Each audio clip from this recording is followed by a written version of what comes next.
এবার net foreign borrowing 89% increase proposed.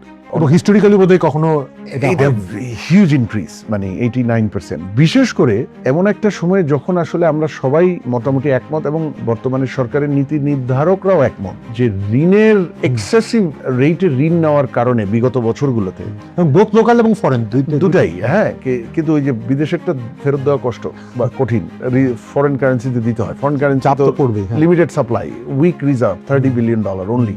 এটা তো 6% গ্রোথ রেটে নেওয়ার জন্য ওই $30 বিলিয়ন এনাফ না।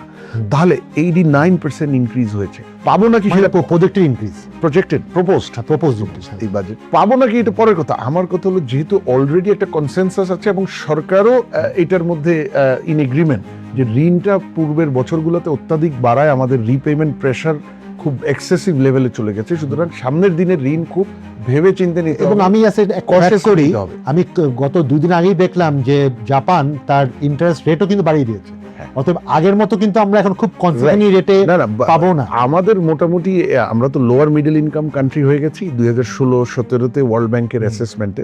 সেটা ধরেন 79-80 সাল থেকে যে উন্নয়নের কৌশল, economic private sector led economic গ্রোথের কৌশল, সেটার ধারাবাহিকতায় আমরা সেই জায়গায় এসেছি। এবং সেটা আসলে আমাদের যারা multilateral লেন্ডার্স, world bank, Asian development bank এবং তার সাথে সাথে ইম্পর্টেন্ট বায়োল্যাটারাল লেন্ডার জাইকা, এরা কিন্তু লোন আর কনসেশনাল রেটে দেয় না, তখন আপনার কনসেশন প্লাস প্লাস হয়ে যায়। সেটাই আমরা দেখছি জাইকার ক্ষেত্রে বোধহয় 3% পার হয়ে গেছে। 3% প্লাস। হ্যাঁ, দেখেন লোন কিছু লাগবে, এটা নিয়ে কোনো সন্দেহ নেই। পৃথিবীর সব দেশই তাকে বড় করতে হয়, হ্যাঁ, এবং ফরেন বরোয়িং সেটার একটা ইম্পর্টেন্স আমাদেরও লাগবে। বিশেষ করে বাজেট সাপোর্ট খুব গুরুত্বপূর্ণ আমাদের, কারণ আমাদের ফরেন রিজার্ভটাকে বিল্ড করতে হচ্ছে আস্তে আস্তে।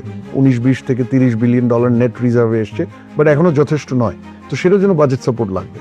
আমাদের কিছু ক্রিটিক্যাল প্রজেক্টস থাকে, সেগুলোর জন্য খুব ক্যাপিটাল ইন্টেন্সিভ, সেগুলোর জন্য লাগবে। কিন্তু দুটো জিনিস, একটা হলো যেহেতু অলরেডি ঋণের জায়গাটা, সিলিংটা খুব নিচের দিকে নেমে এসছে, জায়গাটা স্পেসটা কনস্ট্রেইনড হয়ে গেছে, আমি যা নিব খুব বেশি নিতে পারবো না, আমাকে ভেবে চিন্তে সাবধানে নিতে হবে।